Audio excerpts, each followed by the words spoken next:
Dari lulusan sarjana sastra menjadi HR Director di perusahaan multinasional raksasa dengan lebih dari 4.600 karyawan. Wow, 4.600 ya, gila. Iya kan? Iya. Kedengarannya kayak plot cerita film, tapi ini adalah kisah nyata dari sosok Coach Busan. Betul banget. Lebih dari 20 tahun melanglang buana di dunia HR internasional, apa sih rahasia beliau bisa melompati batasan latar belakang pendidikan untuk jadi maestro SDM? Yuk kita bedah di episode kali ini.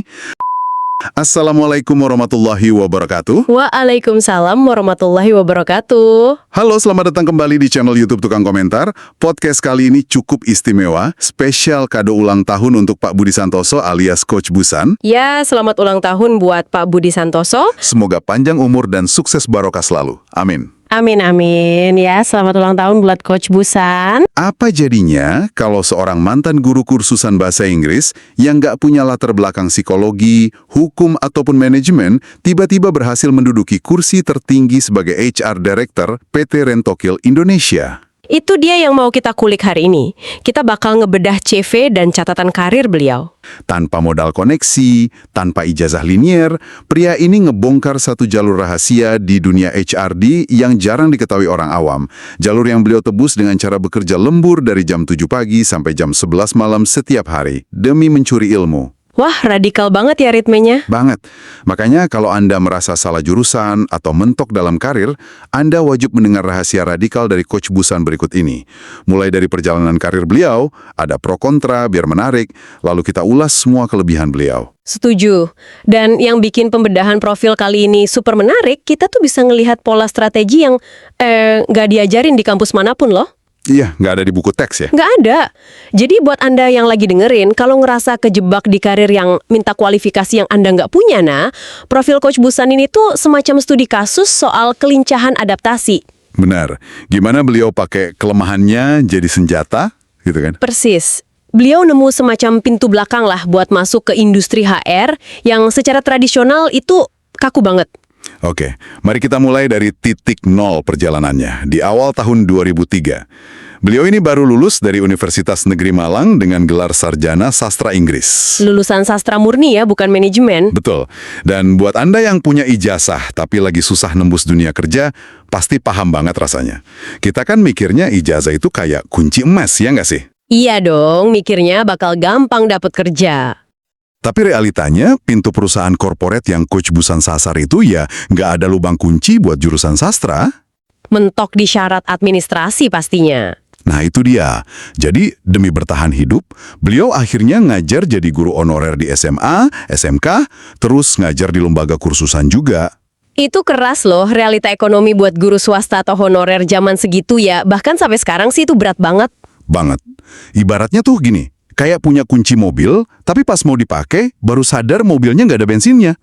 Gelarnya ada, tapi peluang buat dapat duitnya terbatas banget. Analogi yang pas. Gajinya paling cuma cukup buat nyambung napas dari bulan ke bulan kan? Iya, ngepas banget. Terus, gimana ceritanya beliau bisa keluar dari jebakan rutinitas ini? Jadi gini, dari catatan yang kita pelajari, titik baliknya itu bukan cuma gara-gara beliau sadar gajinya kecil. Oh bukan. Terus apa dong?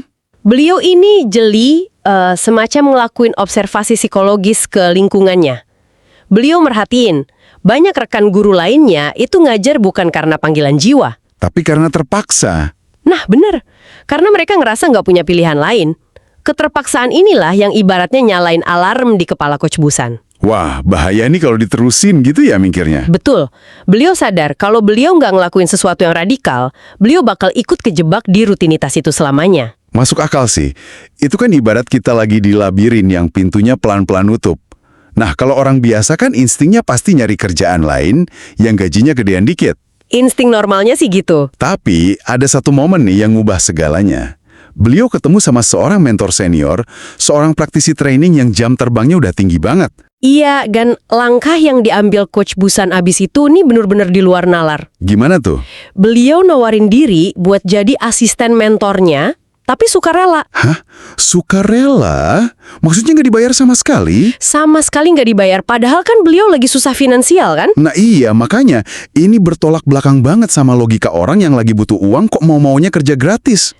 Karena gini, keputusan itu tuh bentuk awal dari investasi jangka panjang yang udah dikalkulasi banget sama beliau. Oh, narik nih. Gimana mikirnya? Beliau sadar ada dua mata uang di dunia kerja. Pertama, uang tunai. Kedua, pengetahuan atau akses eksklusif. Dan waktu itu beliau nggak punya dua-duanya ya? Persis. Makanya jadi asisten sukarela ini cara beliau buat membeli ilmu praktis yang mahal itu, tapi bayarnya pakai waktu dan tenaga. Paham. Jadi beliau semacam magang sukarela ya, ngikutin setiap sesi training, ngurus operasional di belakang layar, gitu. Betul banget. Sambil ngurus operasional, beliau ngamatin cara mentornya ngomong. Nyerap ilmu training, pokoknya menukar keringat sama cetak biru sebuah profesi. Wah, cerdik juga. Buat Anda yang dengerin dan lagi ngerasa stuck, konsep magang tanpa bayaran ini mungkin kerasa absurd ya. Tapi dari kacamata strategi, Coach Busan ini lagi bangun pondasi karirnya. Bangun infrastruktur, betul. Tapi tunggu dulu. Gimana ilmu training ini bisa dipakai buat ngejebol tembok HRD? Setahu saya, Departemen SDM itu kaku banget aturannya. Ijazahnya harus spesifik kan? Nah, mari kita urai ini. Disinilah sang mentor ngebuka semacam peta rahasia ke Coach Busan. Di korporat itu ada 4 pintu masuk utama ke Departemen HR. Oke, apa aja tuh 4 pintunya? Pintu pertama, jalur hukum. Ini kalau Anda mau ngurus industrial relation atau hubungan industrial. Yang ngadepin serikat pekerja itu ya? Iya. Ngurus kontrak sengketa itu mutlak butuh ijazah hukum. Pintu kedua, psikologi. Ini buat divisi rekrutmen. Ah, buat ngetes orang kan? Baca alat ukur psikologi gitu? Benar. Pintu ketiga itu manajemen bisnis atau akuntansi. Khusus buat payroll alias gaji. Salah hitung dikit aja, bahaya kan? Wah, berarti 3 pintu ini udah digembok rapet banget dong buat sarjana sastra. Nggak mungkin kan beliau malsuin ijazah hukum? Jelas nggak mungkin. Berarti HRD itu bukan benteng tertutup ya? Kalau ketiga jalur tadi diblokir, saya tebak beliau nyari celah lain. Pintu keempat ini celah emasnya. Betul.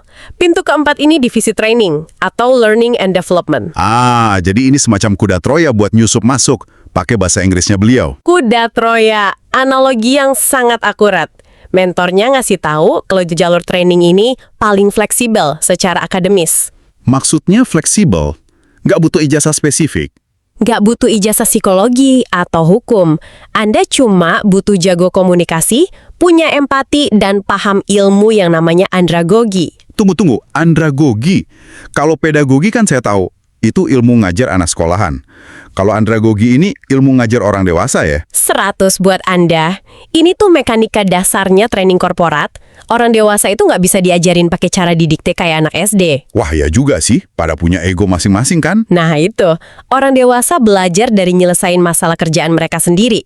Makanya Coach Busan ngabungin ilmu andragogi ini sama model bahasa Inggrisnya. Oh pantesan.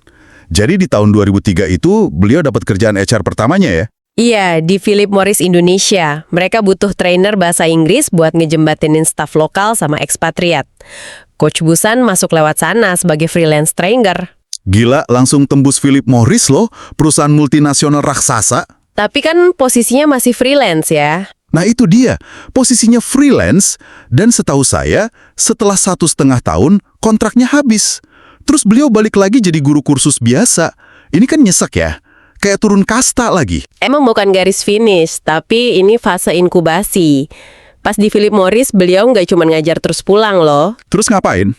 Nongkrong? Beliau jadiin kantor itu laboratorium observasi. Beliau ngamatin gimana manajer HR bikin strategi, nyelesain konflik, sampai bikin sistem penilaian. Oh, wow.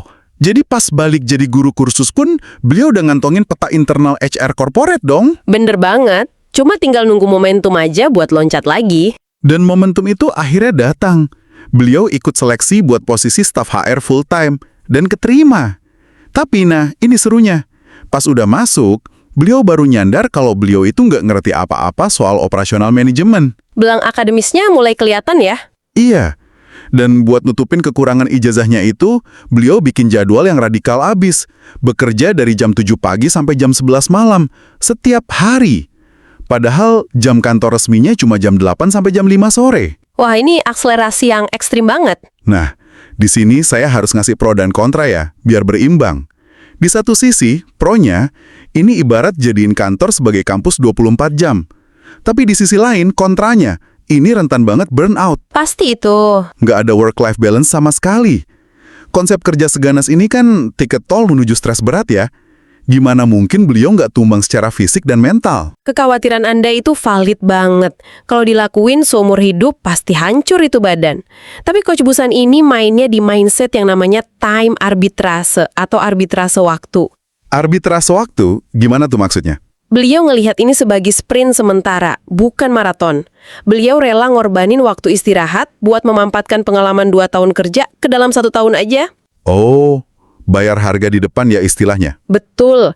Dan yang bikin beda, dari jam 5 sore sampai 11 malam itu beliau nggak cuma duduk ngetik di depan komputer. Lah, terus ngapain sampai malam gitu di kantor? Beliau turun ke mes perusahaan, ngobrol sama karyawan shift malam. Oh, turun ke lapangan langsung? Iya, malam hari kan suasana lebih santai ya. Pertahanan formal orang-orang udah turun. Beliau dengerin keluh kesah buruh, diskusi sama atasan di mes. Wah, cerdas banget. Dari situ, beliau dapat pemahaman operasional yang nggak bakal dipunyai sama staf HR yang cuma duduk di ruangan ber-AC kan? Makanya, pengorbanan ini emang harga yang harus dibayar mahal buat nyuri ilmu. Tapi kan yang namanya ambisi tetap butuh pondasi ya. Betul, orang sekuat apapun pasti butuh support system supaya nggak kolaps. Nah, dari dokumen yang kita bedah, Coach Busan ini selamat dari fase berdarah-darah karena peran vital istrinya. Wah, support dari keluarga ya? Iya, di awal masa pernikahan, istri beliau ini ngasih dukungan moral penuh. Toleransinya luar biasa. Ini nunjukin kalau kesuksesan ekstrim itu jarang banget cuma gara-gara satu orang doang. Benar banget. Tanpa kestabilan di rumah, tekanan 16 jam kerja itu pasti bikin mentalnya rontok. Nah, setelah fase berdarah-darah ini lewat, kita masuk ke masa panen raya nih. Pembuktian kalau pengorbanannya nggak sia-sia. Iya, onjakan rekam jejak beliau ini emas banget. Dari tahun 2006 sampai 2013, beliau dipercaya megang posisi HRGA Manager di Greenfields Indonesia, perusahaan susu multinasional itu loh. Wah, Greenfields, itu kan besar banget operasinya. Berapa lama beliau di sana? Dari tahun 2006 sampai 2013, 7 tahun memimpin departemen tersebut. Tapi sebentar, transisi ke HRGA ini menarik banget buat saya. Kenapa menarik? HRGA itu kan Human Resources and General Affairs. Berarti cakupan kerjanya bukan cuma urusin manusia aja dong. GA itu biasanya kan ngurusin aset, perawatan kendaraan operasional, keamanan pabrik, kebersihan, bahkan sampai catering karyawan segala. Iya, urusan rumah tangga perusahaannya. Nah, itu dia. Gimana ceritanya seseorang yang awalnya punya latar belakang sastra bisa ngorkestrasi operasi sekompleks itu di perusahaan manufaktur segede Greenfields? Nah, justru disinilah keindahan dari kemampuan dasar seorang lulusan sastra dan mantan guru. Maksudnya? Gini, inti dari manajemen General Affairs dan Human Resources di level manajerial itu bukanlah tentang jago ngitung angka atau hafal regulasi doang. Terus tentang apa? Tentang komunikasi, negosiasi, dan resolusi konflik. Memastikan serikat pekerja tetap tenang, negosiasi sama vendor catering biar makanan tepat waktu, atau diskusi sama pihak keamanan lokal. Oh iya, bener juga. Itu semua butuh ketangkasan komunikasi interpersonal yang level dewa. Dan kemampuan bahasa diserta empati beliau sebagai mantan guru, itu justru jadi katalis utama buat ngejalanin sistem operasional yang ruwet tadi. Masuk akal banget. Kemampuan ngolah kata dan ngadepin berbagai karakter manusia, itu senjatanya ya? Betul. Dan puncak pembuktiannya kan nggak berhenti di Greenfields aja kan? Oh tentu enggak. Dari 2013 sampai detik ini, Coach Busan melesat makin tinggi. Beliau menduduki kursi HR Director di PT Rentokil Inisial Indonesia. Rentokil ini yang multinasional dari Inggris itu kan? Yap. Raksasa multinasional. Dan yang bikin saya benar-benar takjub, sebagai direktur di sana, beliau itu ngebawahin lebih dari 4.600 karyawan. Wow, 4.600. Dan ingat, Rentokil itu bergerak di bidang hygiene dan pest control. Pembasmi hama gitu ya. Berarti karyawannya banyak di lapangan. Nah, itu poin krusialnya. 4.600 orang itu bukanlah karyawan berdasi yang cuma duduk diam di depan laptop di ruang ber-AC. Bener. Sebagian besar dari mereka itu teknisi lapangan yang kerjanya mobil, tersebar di berbagai wilayah operasional dari ujung ke ujung. Mengelola tenaga kerja mobil dengan skala semasif ini, itu benar-benar salah satu mimpi buruk terbesar buat praktisi HR manapun. Susah dikontrolnya ya. Nah, ini yang mau saya tanyain ke Anda. Di skala 4.000 karyawan yang lintas wilayah begini, Anda kan nggak bisa lagi cuma ngandelin jurus komunikasi yang baik atau kerja keras lembur 16 jam sehari. Jelas nggak bisa. Bakal habis waktu Anda. Bukankah di level direktur, Anda itu mutlak butuh kerangka kerja akademis dan strategis yang sifatnya formal? Apakah pengalaman lapangan ngerintis dari bawah itu cukup buat bikin kebijakan strategis di ruang Board of Directors? Jawabannya tentu aja nggak cukup. Pengalaman lapangan itu ngasih Anda intuisi yang tajam. Tapi di level direktur, Anda itu butuh metodologi. Nah, terus gimana Coach Busan ngakalin ini? Coach Busan tuh sadar banget soal hal ini. Makanya mentalitas pembelajarnya nggak pernah mati. Beliau nggak pernah berhenti jadi murid. Beliau akhirnya memperlengkapi dirinya dengan persenjataan formal bertaraf internasional. Oh iya, sertifikasi gitu maksudnya. Betul. Salah satu yang paling bergengsi adalah sertifikasi HIDA AOTS dari Jepang. Ini sertifikasi elit yang secara spesifik fokusnya pada culture and change management. Sebentar, apa persisnya change management ini? Dan kenapa hal ini krusial banget buat ngurus 4.600 karyawan? Manajemen perubahan atau change management itu pada dasarnya adalah kerangka strategis tentang gimana caranya Anda menggerakkan ribuan orang ini buat beradaptasi sama sistem yang baru. Contohnya kayak teknologi baru atau budaya kerja baru gitu ya? Iya, gimana caranya biar adaptasi itu berjalan mulus tanpa memicu penolakan massal atau demo dari karyawan. Ah, paham. Mengelola perubahannya biar nggak kacau. Betul, dan Jepang itu kan sangat ahli dalam hal ini dengan filosofi Kaizen mereka atau perbaikan berkelanjutan. Nah, dengan ngantongin sertifikasi HIDA AOTS ini, Coach Busan ngebuktiin kalau beliau tuh bukan cuma praktisi yang bisa beresin masalah harian. Tapi juga ahli strategi yang bisa ngedesain masa depan organisasinya ya. Tepat sekali. Beliau punya instrumen akademisnya sekarang. Luar biasa. Dan ngomong-ngomong soal sertifikasi, catatan saya juga nunjukin beliau punya gelar Certified HRM dari BNSP yang melegitimasi kompetensi nasionalnya. Terus ada juga Certified Coach dari Asian Leadership Center. Portofolio yang sangat solid. Nggak heran ya kalau deretan klien yang pernah beliau tangani itu raksasa semua. Ada Cimori, Pegadaian, Daihatsu, Sasa, Malindo. Bahkan beliau juga sering diminta ngisi di kampus-kampus besar kayak UIN Malang dan Fakultas Psikologi Unair. Tapi kalau kita bedah lebih dalam lagi nih ya, ada satu kekuatan inti yang ngebedain Coach Busan dari direktur HR lain yang mungkin lahir murni dari jalur akademis. Apa tuh kekuatan intinya? Kekuatan itu justru lahir dari masa-masa awal beliau yang penuh tekanan tadi. Ingat nggak momen waktu beliau rela duduk ngopi dan ngobrol sama pekerja shift malam sampai jam 11 malam? Oh iya, masa-masa bootcamp mandirinya itu kan? Iya. Rutinitas turun langsung ke lapangan itu benar-benar menanamkan apa yang kita sebut sebagai empati operasional. Empati operasional? Istilah yang menarik. Bisa dijelasin lebih jauh? Gini, banyak eksekutif HR di level direktur itu, sayangnya, seringkali terputus dari realitas lapangan. Mereka ngelihat 4.000 karyawan itu cuma sebatas deretan angka di sistem payroll atau sekedar metrik produktivitas di layar presentasi aja. Oh, jadi karena Coach Busan ini pernah ngerasain sendiri pahitnya merintis dari bawah, pernah interaksi intens sama operator mesin di pabrik? Beliau tahu persis denyut nadinya para pekerja ini. Ah, jadi pas beliau duduk di ruang rapat direksi buat bikin kebijakan soal, taruhlah, efisiensi atau pemotongan budget, beliau bisa memprediksi dampaknya. Sangat akurat prediksinya. Beliau tahu persis gimana kebijakan dari ruang AC itu bakal dirasain sama teknisi yang lagi kepanasan di lapangan. Wah ini nih. Makanya keputusan HR-nya jadi sangat presisi. Beliau bisa ngejembatanin tujuan bisnis perusahaan buat cari untung, tapi tanpa mengorbankan sisi kemanusiaan karyawannya. Itulah rahasia terbesar kenapa beliau bisa mempertahankan stabilitas di perusahaan sebesar Rentokil. Gila, merinding saya dengarnya. Jadi titik terendahnya di masa lalu yang dicap orang sebagai kerja rodi justru jadi pondasi paling kuat buat kompetensi kepemimpinannya di masa depan. Betul sekali. Tapi ngomong-ngomong soal pondasi nih, kita nggak bisa nutup mata dari satu aspek fundamental dari cerita ini. Aspek apa itu? Menjalani masa transisi yang begitu menyiksa, kerja belasan jam sehari di awal karir, itu kan mustahil dilakuin kalau mental dan emosinya nggak stabil. Ada satu variabel pendukung yang perannya sangat masif di sini, yaitu support system beliau. Akselerasi karir yang radikal kayak gini nggak pernah lahir di ruang hampa. Bener. Di balik layar pasti ada peran vital dari ekosistem domestik beliau. Khususnya sang istri ya, apalagi pada masa-masa awal pernikahan mereka waktu itu. Coba deh, Anda bayangin. Baru aja menikah, tapi sang suami berangkat kerja jam 7 pagi dan baru buka pintu rumah jam 11 malam, hampir setiap hari. Pasti berat banget buat pasangan. Sangat.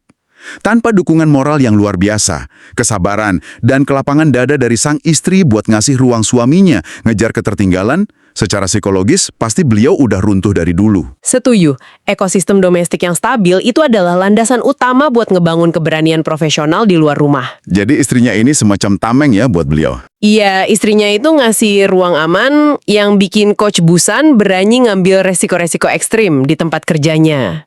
Ini semacam pengingat penting buat kita semua sih. Pengingat soal apa? Bahwa di balik setiap figur kepemimpinan yang tangguh, itu seringkali ada jaringan dukungan keluarga yang rela nopang beban yang nggak kelihatan sama publik. Menarik banget ya, gimana semua kepingan puzzle ini ngebentuk satu gambaran besar yang solid. Dari seorang lulusan sastra Inggris yang sempat bingung nyari arah, terpaksa jadi guru honorer sana-sini. Terus berani ngegratisin tenaga demi nyerap ilmu mentor. Iya, terus ngejebol pintu samping klub HRD lewat jalur training, bikin bootcamp mandiri lewat jam kerja ekstrim, sampai akhirnya sekarang memimpin 4.600 nyawa di perusahaan multinasional raksasa. Ini benar-benar ngehancurin mitos yang bilang kalau nasib karir Anda itu ditentukan sepenuhnya sama apa yang tertulis di kertas ijazah Anda. Bener banget, ijazah bukan segalanya. Ya, dan ini juga menggarisbawahi realita dunia kerja modern kok. Pada akhirnya, perusahaan itu nggak peduli dan nggak ngebayar Anda buat sekedar gelar yang nempel di nama Anda. Terus mereka bayar buat apa? Perusahaan bayar Anda untuk masalah yang bisa Anda selesaikan. Dan Coach Busan ini memuasai seni menyelesaikan masalah manusianya di tempat kerja.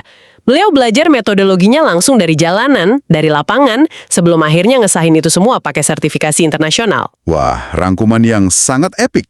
Dan buat menutup esensi dari obrolan kita hari ini, ada satu kutipan langsung dari Coach Busan yang sangat beresonansi nih buat saya. Boleh dibagikan? Beliau bilang gini, pada intinya, semua ilmu atau profesi itu bisa dipelajari. Ketika kesempatan itu datang, manfaatkanlah sebaik-baiknya dengan totalitas penuh. Keren. Pesan yang simpel tapi dieksekusi dengan determinasi yang gila banget. Coach Busan melengkapi dirinya dengan banyak sertifikasi bergengsi. Oh, sertifikasi buat legitimasi ya? Iya, beliau dapat sertifikasi dari BNSP, dari Asian Leadership Center, bahkan sampai ke HIDA ALTS Japan. Buat apa sih repot-repot cari sertifikasi lagi? Kan beliau udah jadi direktur, kliennya juga banyak. Bukannya itu udah cukup membuktikan?